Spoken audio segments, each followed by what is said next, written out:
Hello everyone, I'm Keen947, aka Wolfkeen, and welcome to the Wolf Podcast, where we'll be talking about the 17th episode of Persona 5 The Animation, X-Day. With me today is...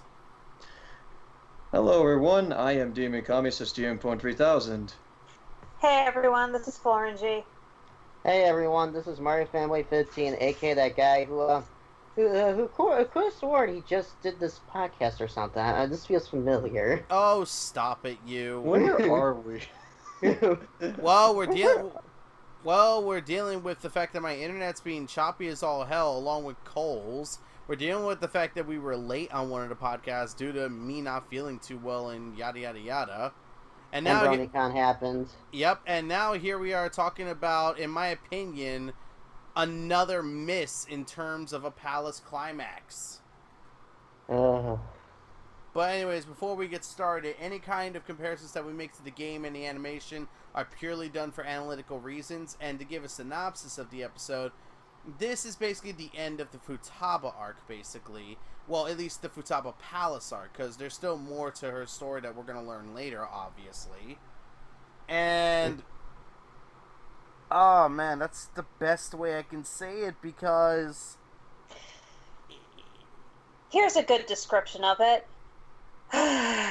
Exactly. This episode was on super fast forward. Like, I would say as bad or even worse than the first episode in terms of fast forward.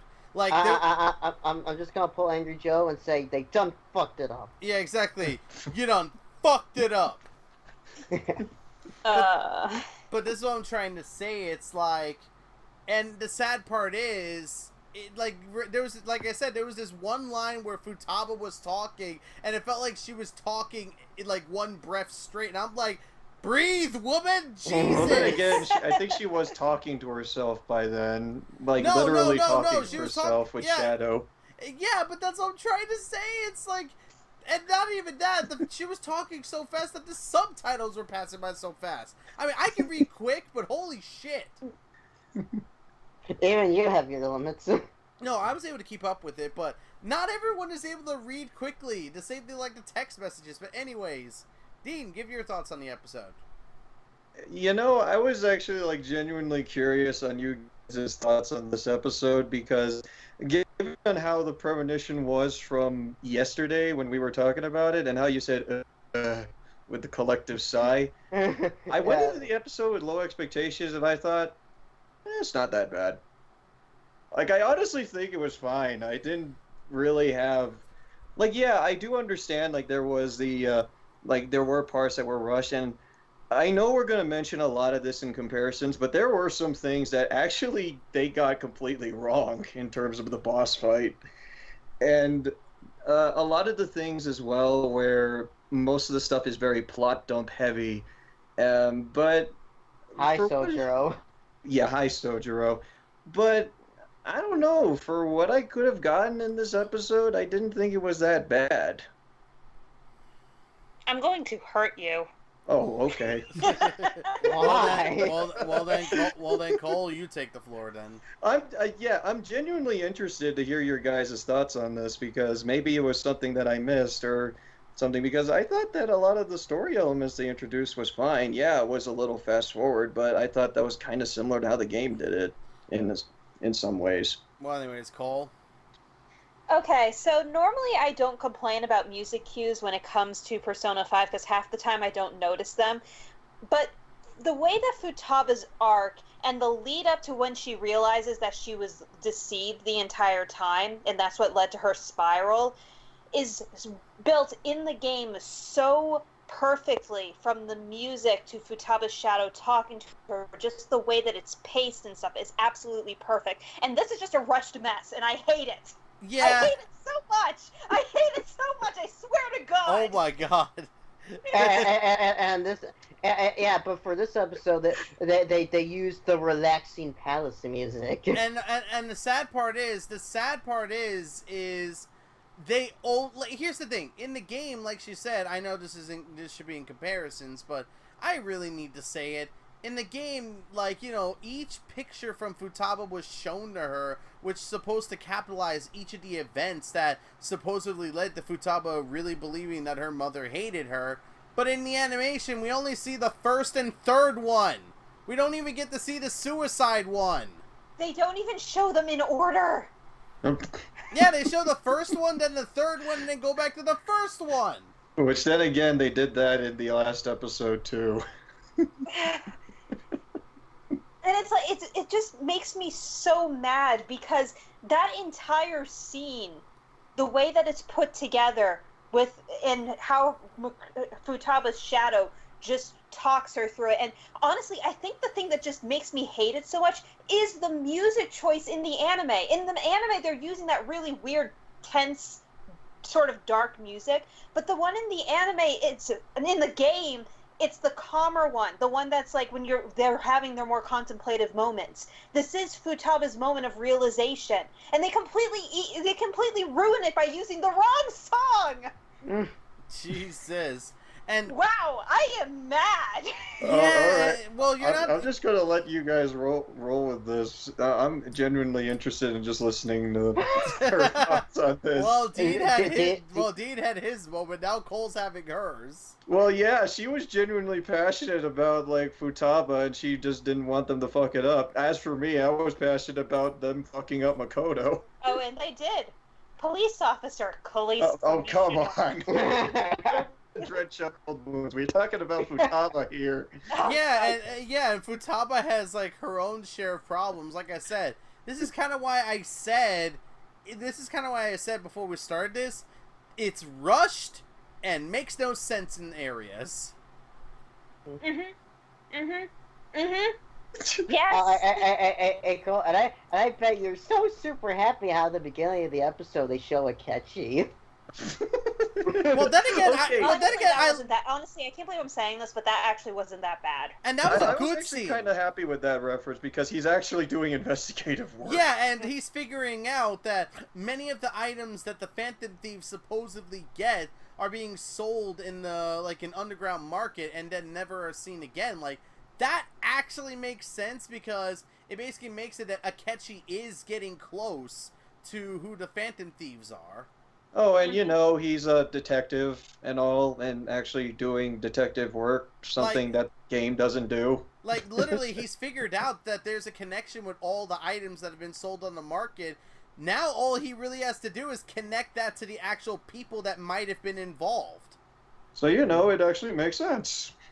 Yeah, because, yeah, exactly. It's like, but that's what I mean. Like, I like that little scene at the very beginning because it shows that he's actually, doing his job as a detective and getting some pretty solid leads on things or even making good deductions.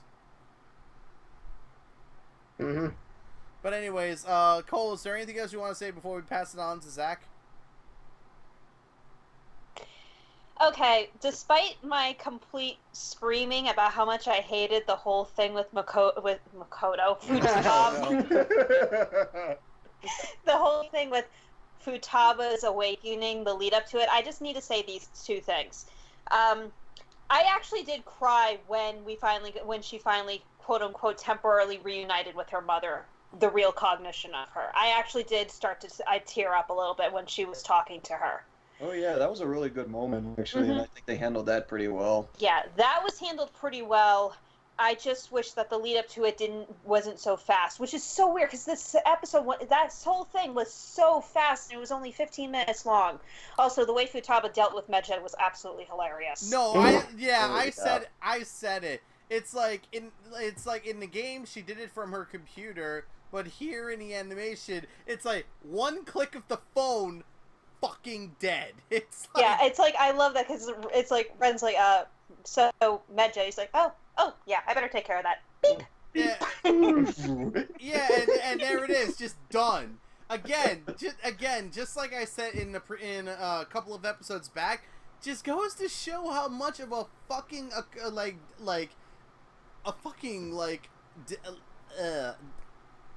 dangerous hacker Futaba / Alibaba is. Mm-hmm. So cool. I think we can officially say this is like the second party member whose awakening isn't that good. It was okay. Yeah, I like the Awakening just The Awakening fine. was okay, it's just the build-up wasn't good. Yeah, Yeah, because like- they had to go through pretty much like all of Futaba's like inner demons within like what, a couple of minutes in a one-to-one talk. And I did like the little scene, and I did like how like they literally shot the freaking cognition as she was doing the dive bomb. Oh yeah, that was really cool. The way Yeah, they that was did really that. cool. Though I'm going to be honest and say, as awesome as shooting the cognition at the end of the fight is in the game, the camera angle in the anime just makes it look so stupid. Congrats, Yeah. Ren. You killed it with a goddamn pistol. Yeah, exactly, and it's and especially the size as well. Mm-hmm. Yeah, I don't know. The game handled that pretty badass. While in the anime, it was just like, yeah, it was alright. Yeah, like it made it out like that pistol had far better and like heavier ammo inside of it. Yeah. Mhm. This is why camera angles are important. But anyways, Man, guns are super OP in the anime. Apparently so. All of them were using guns except Makoto. yeah. Anyways, let's pass it on to Zach so he can give his thoughts. Well, first off, I just have to mention this. How about On's butts? Will you stop it? Oh, I got one better for you. Han's jiggling boobies. Both of you, stop it. Team Ninja would be proud. All three of y'all, stop it. Nelson's taking us to the corner. Oh man, maybe Team Ninja should be character designers for next year's I'm game. going to fucking kill all of y'all the next time I Alright, see I'll you. wait for On to appear in the next Dead or Alive game. Oh my fucking god.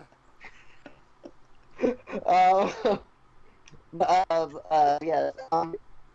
So since Cole mentioned music, oh my gosh, new music in this episode. It's new lyrical music during the boss fights. Yeah, and I think Wait, it's a really? very... Yeah, it's a good track. I didn't recognize where it came from, but it does have lyrics, and it's a new track that plays guys, for the boss fight. My connection's starting to die. Oh, this internet connection is not helping. You know what? I'm trying to get this fixed by the weekend, hopefully. Hopefully that'll fix the issues we're having, because this is getting ridiculous. But anyways, Zachary, you were talking about the song, like the new song they added to the outro and shit. Yeah. I didn't talk about like the first outro song because I don't know. I just didn't really care, and I kept forgetting about it. This one I don't have much to say on it. The only reason I even bring it up is because the new animation at the beginning and the repeated animation at the end.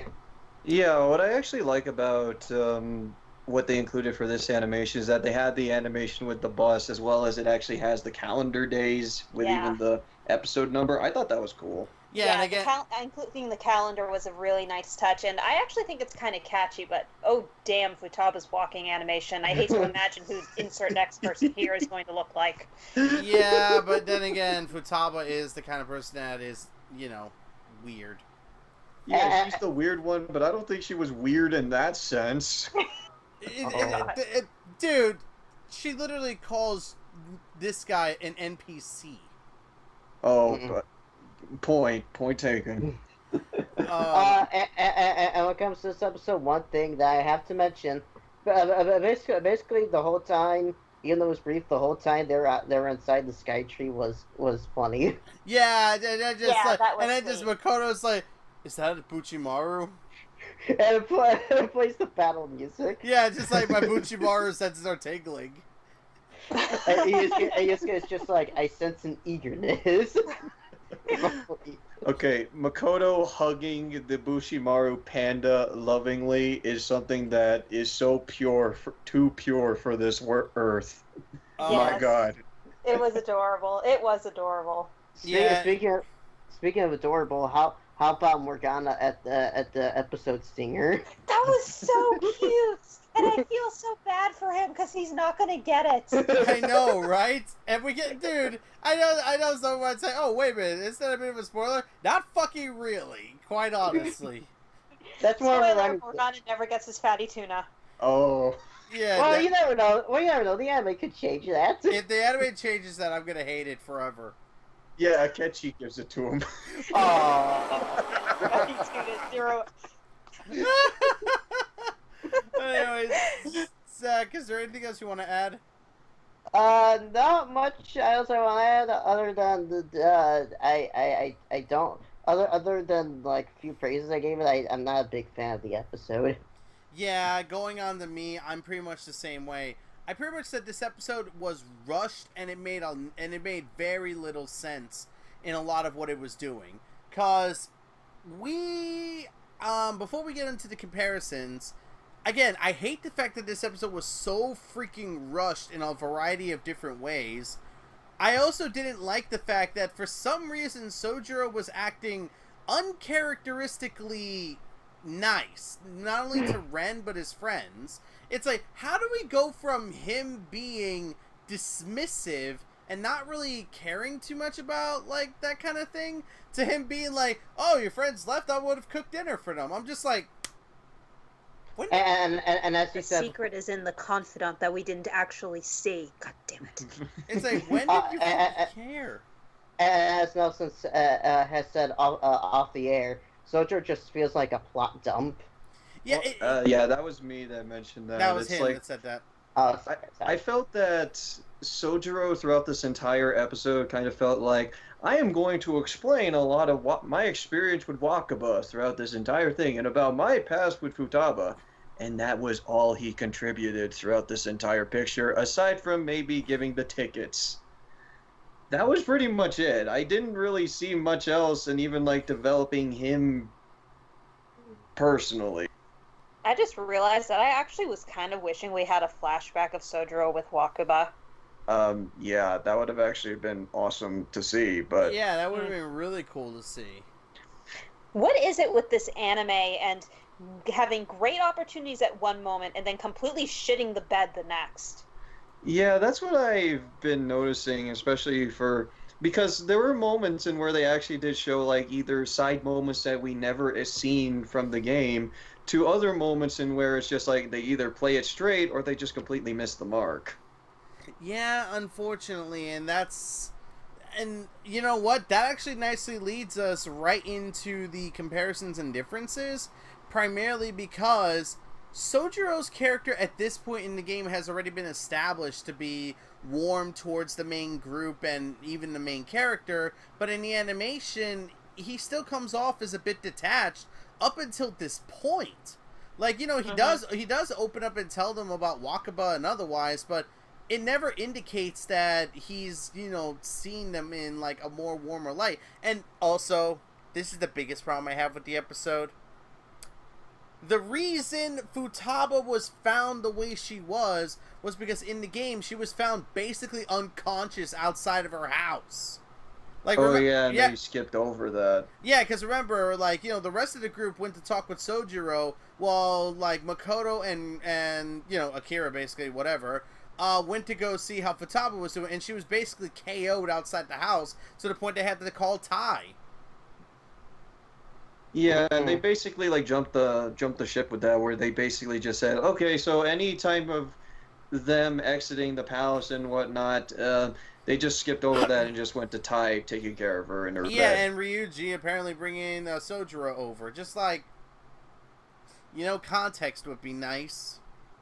Oh, I'll say this at least, because the deadline was much closer than it was in the game, Sojiro at least doesn't come off as a terrible father by letting his kids sleep for 3 weeks. Oh my god, yeah. Okay, we have to bring this up. He had to let her recharge her batteries. Okay, guys, we have to bring this up.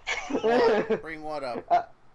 The fact how close you can beat the palace in the game. Yeah, basically in the game, Futaba's palace is actually the longest deadline in the game. It's actually almost an entire month, or actually about 3 weeks when you get it. But but by that point, you can actually beat the palace in like 1 to 2 days. If you do that, though, Futaba basically sleeps until the deadline. And if you talk to Sojiro about it, he's kind of just like, she's fine. I know, and that's what makes it so ridiculously stupid. And again, out of nowhere, here are like, you know, you told these people to leave your basically daughter alone, and all of a sudden here they are like getting a doctor to see her for whatever reason, like he does explain it, and then all of a sudden you're giving them tickets to go to the Sky Tower. Like, fucking what? Yeah, like, I can see Game Sojiro doing that at this point, because Game Sojiro, we've had time to he actually kind of sort of cares at this point. Anime Sojiro, I can't see this. Exactly. Not only does he do that, but then he takes him and Futaba out for dinner. Although it's like, where did most of this come from? Although I did get a chuckle out of the fact, like, when, Sojiro was talking about that they were going to go out to eat. I love how Red was just saying, like, they're basically, like later. Have fun. Yeah, like, have fun. And then Sojiro's like, what are you talking about? You're coming as well. He's like, huh? Oh. But that's what I'm trying that sushi must have been the best meal he's had in months. But that kind of makes me wonder. It's like, wait a minute, is this the first time Sojiro ever treats Ren with any kind of respect? In fucking August? Yep. July. Nonetheless. Yep. No, it's the end of all that, remember? Oh yeah, July 30th. Wait, no, I think it would have been, it would be like August 2nd or something like that. Yeah, remember, it's the end of X Day, basically, and the day after, so we're in August. Yeah, you're right, it would be August 1st, August 2nd. Holy shit, so it took him 6 fucking months. Not even less, less, about 4 months. May, June, July, about 4 to 5 months, yeah, that's right. Yeah, that long. Yeah, it took him 4 months. Lord. Like, good God! Oh! Speaking of comparisons, the animation didn't have Futaba doing the funny walking back into the closet. She ran back into the closet. Oh yeah, she just ran back in. You tricked me. I love how Ryuji gives her the calling card, and she's like, "It's too dark to read it." And he's like, "Well, come out." No, why? It's embarrassing. Yeah, it was just while in the game, Tala basically just moonwalks into the closet. Yeah, literally. Moonwalks in and then just shuts the door. Well, I loved how she was, like, dejectedly, just, like, she puts her head down and then just shamefully, like, walks back in. I just thought the timing of that was absolutely perfect. Mm-hmm. Oh, man, it's just glorious. But that's what I mean. It's like, the episode does have some good bits behind it. It's just, there's so many moments where you just can't help but be like, huh? Mm-hmm. Also, speaking of comparisons, how convenient that the elevator is literally right there when I go back into the palace. They don't have to fight enemies or anything. Yeah, they don't have to go through the freaking... Yeah, because remember, when you go... Yeah, I remember that, right, Dean? Yeah, I remember. It's just like... The thing is, in Futaba's palace, like, any prior palaces that he had to deal with beforehand, you always had, like, a safe room, like, right by the part where you initiate where you're going to conduct the heist. But in Futaba's palace, you had to basically go through a mini-dungeon where you had to deal with enemies. While in this one, you just immediately get taken to the sarcophagus. Yeah, exactly. I was just like, wait, what? What about all the struggles I had to go through? that part was bullshit. Come on, yeah. At least shared us in the bullshit. And also, there's one more thing in particular that they got rid of that absolutely angers me. The fact that they removed the anniversary of Wakaba's death. I cannot believe they removed that. Yeah, like, I think it ended up getting cut because they moved the deadline forward, but still, they could have at least had Sojiro mention something. At least, like, because then I could see him warming up to Ren a little more there, and maybe, like, that would give, like, Ren an even more deeper resolve to help Futaba. Mm-hmm. Yeah, I don't get why they even needed to remove it, because like the time where Sojiro and Ren were actually having that talk, that was like, what, they were talking about Wakaba's research, which even then, that was moved from when they first started talking to Futaba before you took on her palace, and it's now moved to after you rescue her for some reason. Yeah, because Futaba rambled about cognitive science in the closet to Makoto. And another thing is that, this is another difference I noticed that I really didn't like. Futaba just somehow knew the key words without explicitly being told. In the game, she was told 2 of them by Ryuji, but not the 3rd. But in the animation, it's just implied like, oh, she figured it out on her own. She only says 2 of the keywords. Yeah, but she figures out the 3rd one almost immediately as well. Whereas I believe in the game it was by accident. I think it was the case, but then again, Futaba is kind of perceptive, so she would be wondering on because they did mention something about keywords, and she did tell them that she did think of her room as a tomb. Yeah, so she could put the pieces together. Yeah, but the problem is the other 2 keywords she wouldn't have known in any kind of way. Remember, think about that. She wouldn't have known what the other 2 keywords could have been. She's told that it's a place and a cognition, but that's it. She's not told, Ryuji gives the examples in the game, saying, for example, Futaba Sakura in Sojiro Sakura's house, and he gets cut right there. It makes sense she figures, it makes sense that she would remember that in the game, and then, of course, accidentally stumbling upon the fact that the word tomb was used. But in the animation, it's implied that, oh, she'd figured it out on her own, and I'm just like... Yeah, Futaba's pretty smart, I'll say that, but it does seem like it kind of comes a little bit out of nowhere. Exactly. Yeah, and let's remember, her mental state isn't exactly in a good situation right now. Okay, Nelson, calm down. Well, the thing is about her in her mental state is that she still proves to be that she was still relatively intelligent, even still with her basically her cognition being distorted. Dude, but it's the day before X Day. At this point, yeah, I know, but still. At this point in game, her mental state would basically be fucked. Again, I'm not sure about the passage of time between then, and yeah, I do understand it towards that degree. The thing is that even with Futaba's mental state deteriorating as you get closer to the deadline, nothing changes in the actual main story cutscene. No, so I still imagine that she still would. So I imagine, even though she's getting desperate, she still would be able to sort it out. I think what the anime could have done to fix it is that they could probably have gone with an in-between point with Ryuji mentioning place and location, but not specifying Futaba Sakura, Sojiro Sakura's house. That probably could have helped a little bit more.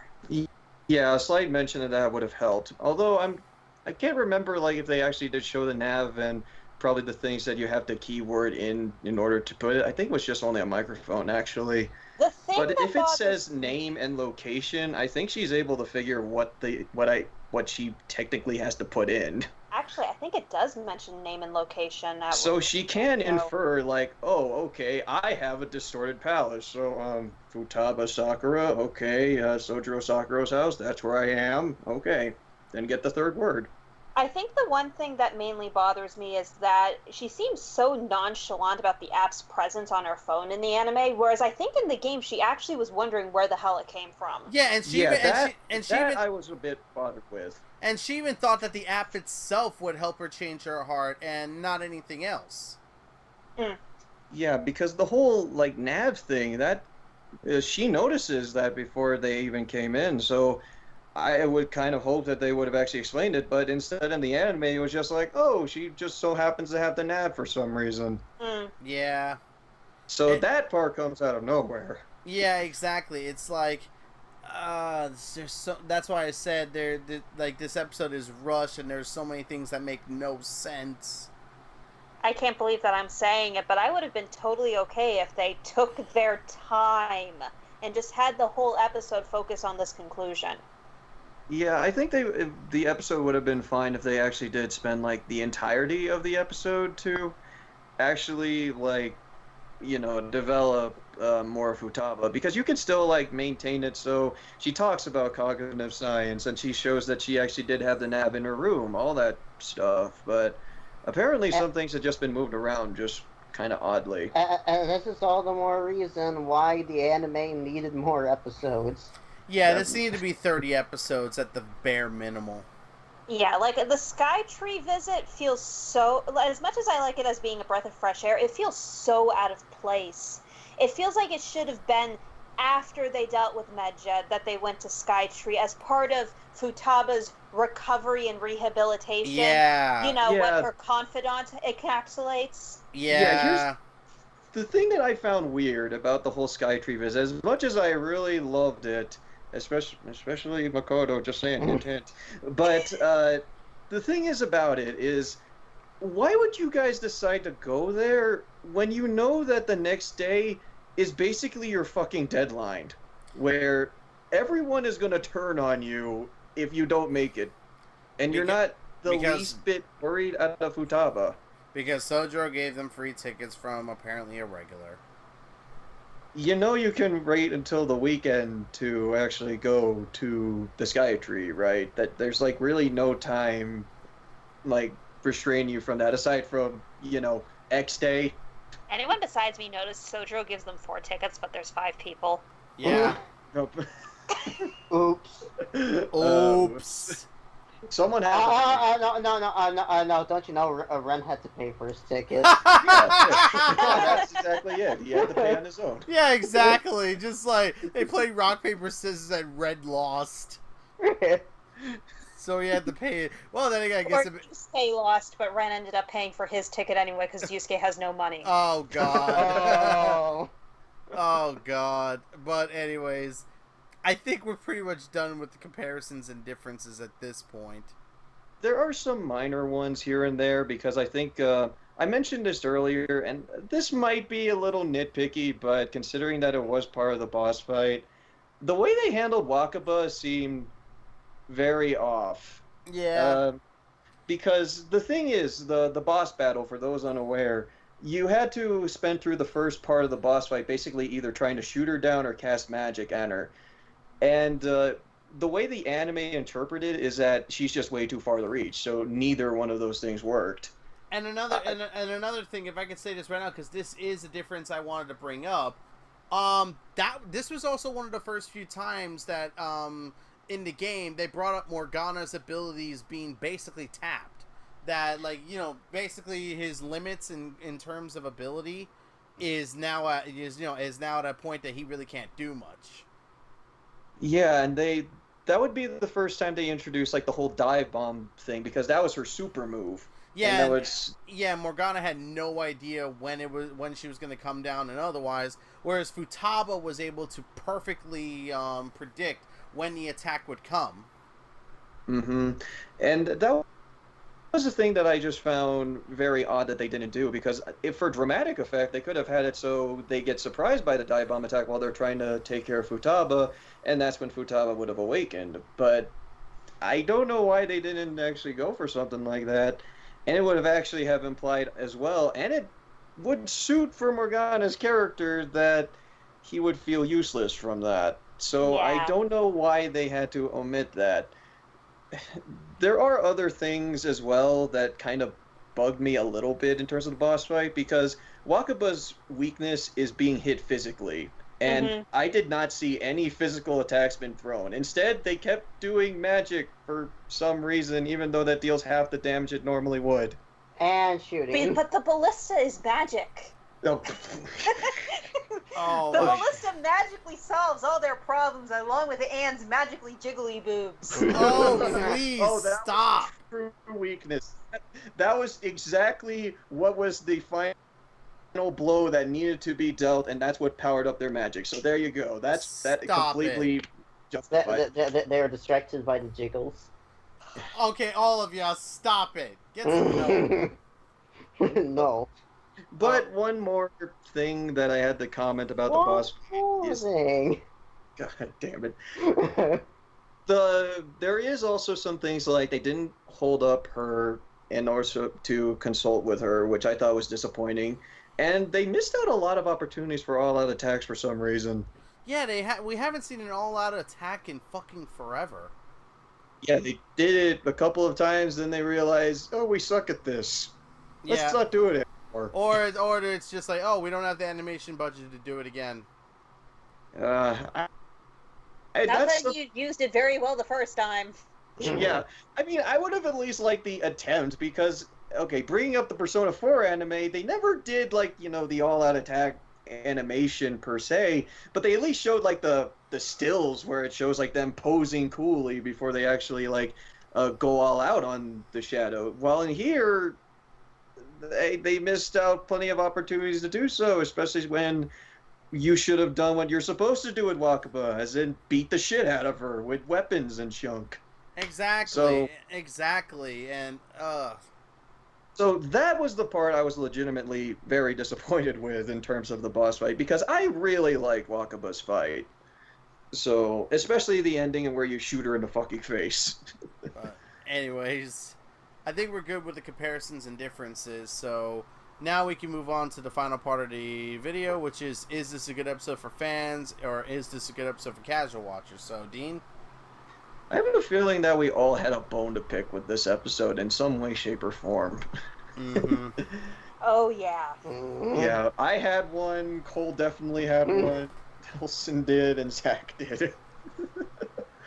But, okay, in terms of, like, my opinion on whether or not fans will enjoy this, I think fans will be very disappointed by this episode, especially just how much Futaba's story does work.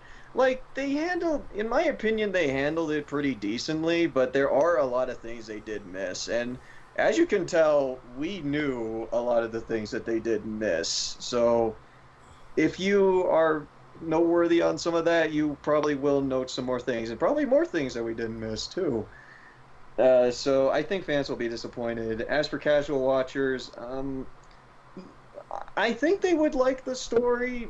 They get the good gist out of pretty much on how Futaba goes with her resolve, as well as how Futaba's arc ends. It's just that we know that this is not the best that they can do.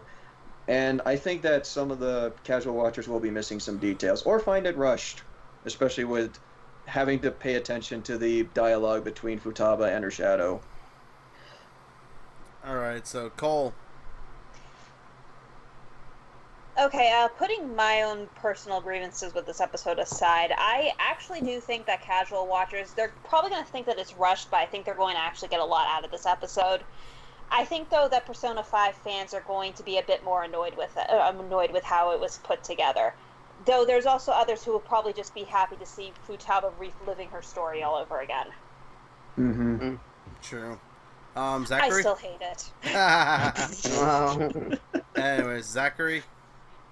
Yeah, pretty much like Dean Cole said, I think Persona 5 fans will be very disappointed with this. The way they handle Futaba's story.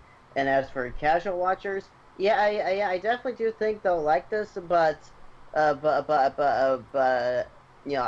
get the feel, I bet they'll get the feeling that something will feel off. It's like, wait, something doesn't feel right. I think house watchers will find it all right. So that's all I have to say. Fans are definitely not going to like this episode, especially if they're fans of Futaba's story arc. This is, again, another miss, unfortunately, when it comes in terms of the palace on the palace climaxes. That means we are one for how many now? 4? 3. No, 4. Wait, was it total or? Kamoshida, Madarame, Kaneshiro, Futaba. So this is our 4th palace. Yeah, so this is 4. Yeah, so we're still one. So now we're only one good out of 4 palaces so far. Okay. I know this controversial opinion, but I'll still hold my opinion that they handled Kamoshida's stuff good. It's the climax itself I wasn't a fan of. Yeah, but the actual fight was just not that good. And also, Zach, I think you mentioned this outside of the podcast, but does anyone else find it kind of hilarious that the one good arc that they did right is the least interesting boss in the game, Kaneshiro? And a lot of people's least favorite palace in the entire game.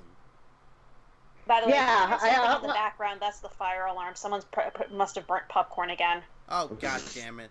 But... Was that you, Dan? Wow. Way to throw her fucking fiancé under the bus, Zach. Yeah, just like it's just like how funny that Kanashiro's was the one they got right.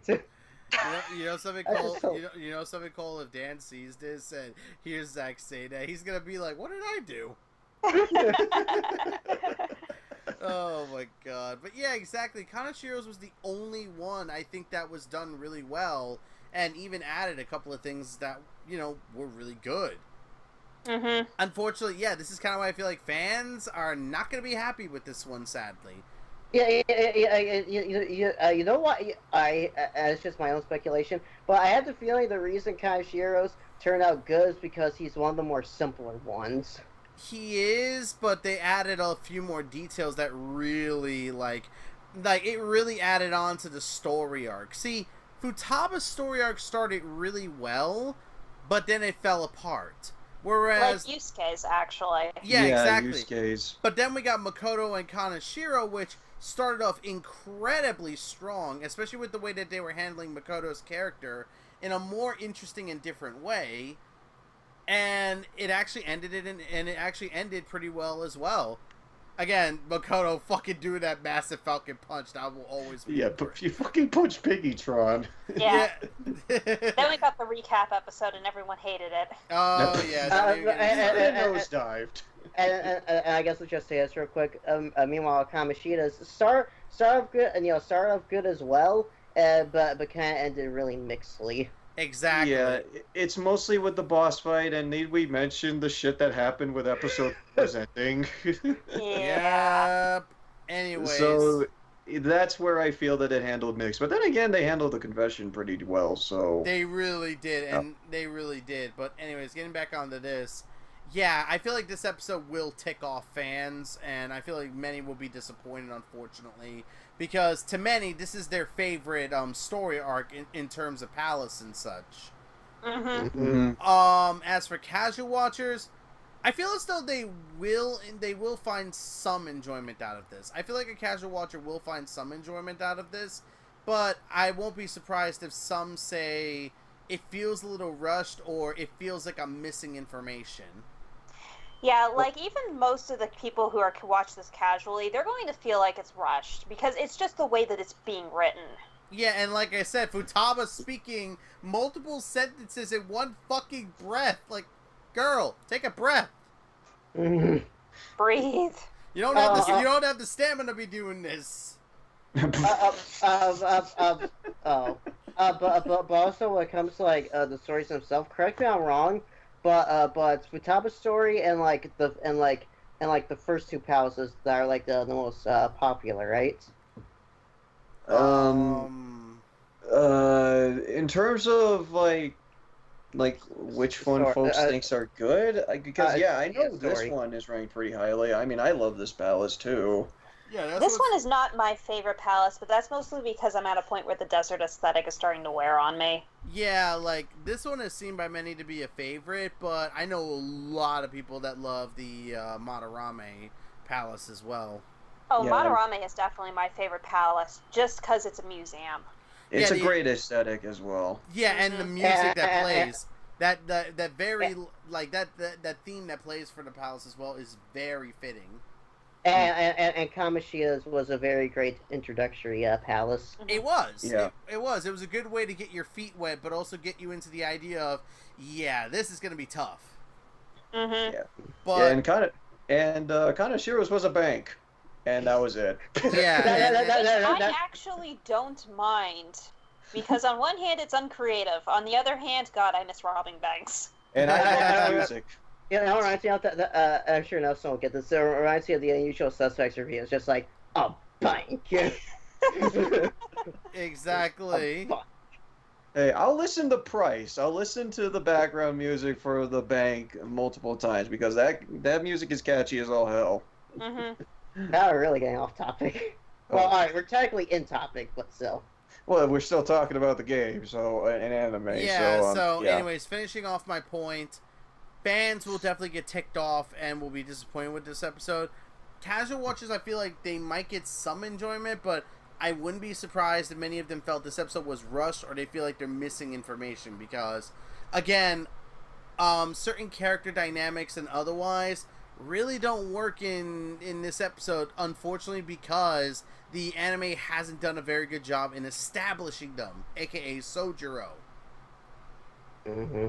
Yeah, and it's a lot to take in, especially since a lot of the stuff has been shown through dialogue just between Futaba's Shadow and Futaba. So Can you just imagine? Can you just imagine a casual watcher who who hasn't played the game, but hear people say about, oh man, Sojiro is really great, and then they watch the anime and are just like, I don't get why people are praising this character so much. Exactly. Oh my god, exactly. that's going to disappoint me more, just because like I feel Sojiro has probably like one of my favorite character arcs in terms of the series. So, and that was the thing, his arc is actually noticeable if you play the game, but in the anime they handle it just basically like middle ground, boop.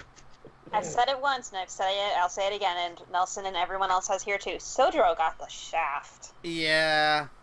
And it's like all the great stuff they did to Ryuji. It's like they had to sacrifice someone. And Ryuji's already bouncing back into main game Ryuji at this point too. Yeah. Well, at least it feels more natural this time. Very much. But anyways, that's pretty much everything we need to say on this episode. So before we end things off, what did you think about our thoughts on the episode? Found a comparison that we didn't talk about? Disagree with any of us? Go ahead and leave your comments down below and we'll discuss it in the comment section. I'm going to be honest, the next episode I'm a little worried about because we all know what's coming up next, and yeah, I am a little worried. Oh yeah, what's the title of the episode? I'll guide you to victory or something. Oh yeah, that's what it is. I'm wondering what they're going to do, because in the game, Futaba's palace basically takes up the entirety of the summer, but right now they actually have the entirety of summer vacation. So they're probably going to be spending that, because in the game, like, they pretty much spend that entire time with Futaba, pretty much trying to help her out, especially since, like, she's not really connecting with them right now. Yeah, they'll probably mix her socializing in with her confidant, or at least that's what I hope happens, but this anime hasn't exactly been doing great in the confidant factor. I'm so extremely jealous that they haven't tackled Aunt's confidant yet. I still can't believe that they reduced Makoto's to a clip show. Yeah. Well, yeah, get on our boat, because Makoto's reduced it to freaking clip show. And they still haven't started Hifumi's yet. And they still haven't started Hifumi's yet. Well, oh my god, you're right. You're right, god damn. Though I'm going to say this, there is one thing I expect from this next episode. What? Because it's still summer. Oh no. Beach party! Oh my god. Oh, that's where we'll see the most fan service. Stop, okay. We've been getting glimpses of that between these two episodes, dude. Okay, time for the third one climax. Okay, that's it. Oh my. Okay, that's it. I'm ending this now before it gets even worse. Till next time, I'm Keen947, aka Wolfkeen, along with...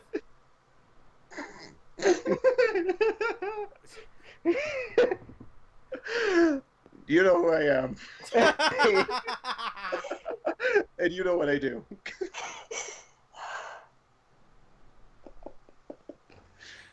That was Dean. I'm FlOrangey. And Zach is next. I'm Mario Fanboy 15. And man, I can't wait for the fan service episode. Yeah, up top. I'm going to make counts of how many times Anne's boobs jiggle during the fan service episode. I find panty shots where most people don't find them. I will do it.